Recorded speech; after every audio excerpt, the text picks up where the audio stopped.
Pernahkah kamu merasa kesal sama teman yang nggak ngerti perasaanmu? Atau mungkin pernah bingung, kenapa pasanganmu selalu salah paham sama ucapanmu? Nah, di video ini kita bakal bahas satu skill yang bisa mengubah cara kita berelasi dengan orang lain, yaitu kemampuan memahami orang. Ternyata, ini nggak cuma soal jadi orang baik, tapi juga skill kunci buat sukses di pekerjaan, hubungan, bahkan hidup secara umum. Yuk, simak, kenapa ini wajib dipelajari. Tapi sebelum kita lanjut, jangan lupa subscribe, nyalakan lonceng notifikasi, dan bagi pendapatmu di kolom komentar nanti.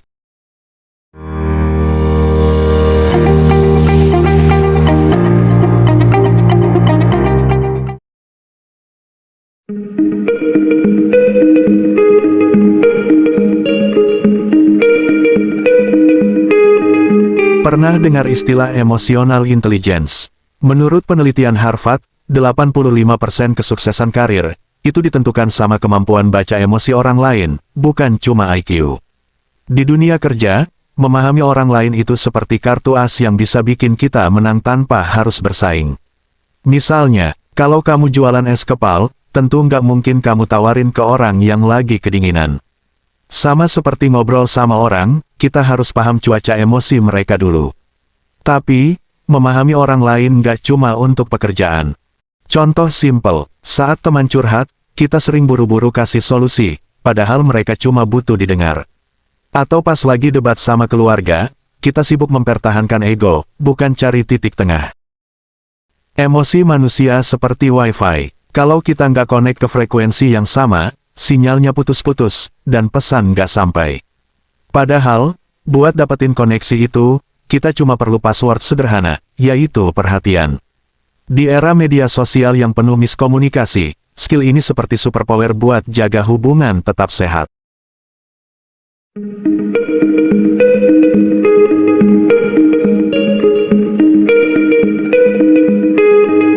Memahami orang lain merupakan skill yang wajib kita miliki dalam kehidupan bersosial. Berikut manfaatnya. Pertama, hidup lebih damai. Kalau kita paham alasan orang marah, kita nggak gampang tersulut emosi. Ini seperti airbag di mobil. Kita nggak bisa stop kecelakaan, tapi setidaknya dampaknya nggak parah. Contoh, ketika pacar marah karena kamu telat, reaksi pertama kita biasanya defensif. Tapi kalau kita tanya, kamu khawatir ya? Itu seperti menekan tombol deflate pada balon emosi. Kedua, networking kuat. Orang lebih percaya sama kita, karena merasa dihargai. Bayangkan kepercayaan itu seperti tabungan. Setiap kali kita pahami orang lain, kita nabung keping emas di relasi. Suatu hari, saat kita butuh bantuan, tabungan itu bisa jadi dana darurat. Ketiga, hindari konflik. Bayangkan kalau semua orang bisa lihat sudut pandang lawan bicara, perang dunia mungkin nggak akan terjadi. Contoh nyata, Steve Jobs dikenal karena kepribadian keras, tapi tim Apple setia, karena dia paham cara memotivasi mereka dengan tepat.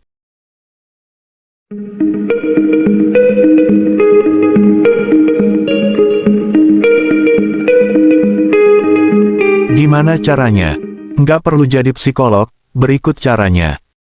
Pertama, dengarkan aktif. Fokus sama pembicara, jangan sibuk mikirin responsmu. Ini bukan cuma dengar pakai telinga, tapi juga pakai hati. Bayangkan kamu lagi dengerin lagu favorit. Kamu nggak cuma dengar melodinya, tapi juga meresapi liriknya. Sama halnya dengan orang, kadang yang mereka tidak katakan lebih penting dari yang diucapkan. Kedua, tanyakan mengapa. Saat seseorang marah, tanya dalam hati, apa yang bikin mereka merasa seperti ini? Ini seperti mengupas bawang. Lapisan luarnya mungkin marah atau cuek, tapi di dalamnya ada rasa takut, kecewa, atau lelah. Misalnya, temanmu tiba-tiba ngedumel, kamu egois banget sih. Daripada marah balik, coba selami, apa yang bikin kamu merasa seperti ini? Bisa jadi dia sebenarnya kesal karena merasa diabaikan. Ketiga, latihan empati. Coba bayangkan hidup di posisi mereka. Misal, apa yang saya rasakan jika jadi driver ojol yang dihina?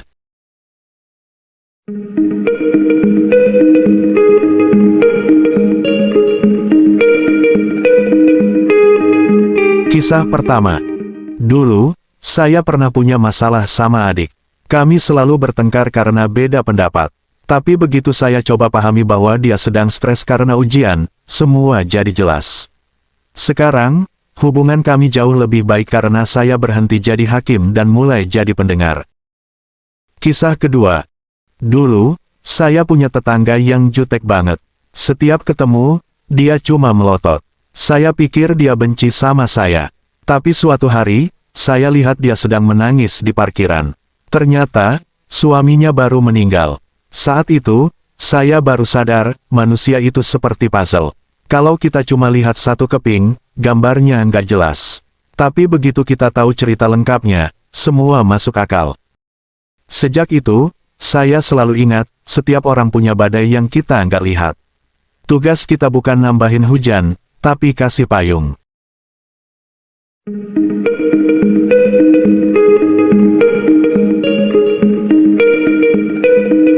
Teman-teman, di dunia yang sibuk ini, memahami orang lain itu seperti memberi oksigen ke hubungan kita. Mulai dari hal kecil, dengarkan lebih banyak, hakimi lebih sedikit. Percaya deh, hidup bakal lebih ringan. Memahami orang lain itu seperti belajar bahasa isyarat. Awalnya canggung, tapi begitu kita mengerti, kita bisa bicara dengan lebih banyak orang tanpa kata-kata. Bayangkan dunia ini seperti orkestra, setiap orang main alat musik berbeda. Kalau kita mau harmoni, kita harus peka dengan nada yang dimainkan orang lain. Sebelum kita akhiri, saya ingatkan kamu sekali lagi untuk jangan lupa subscribe dan share ke teman yang perlu tonton ini. Sampai jumpa di video berikutnya.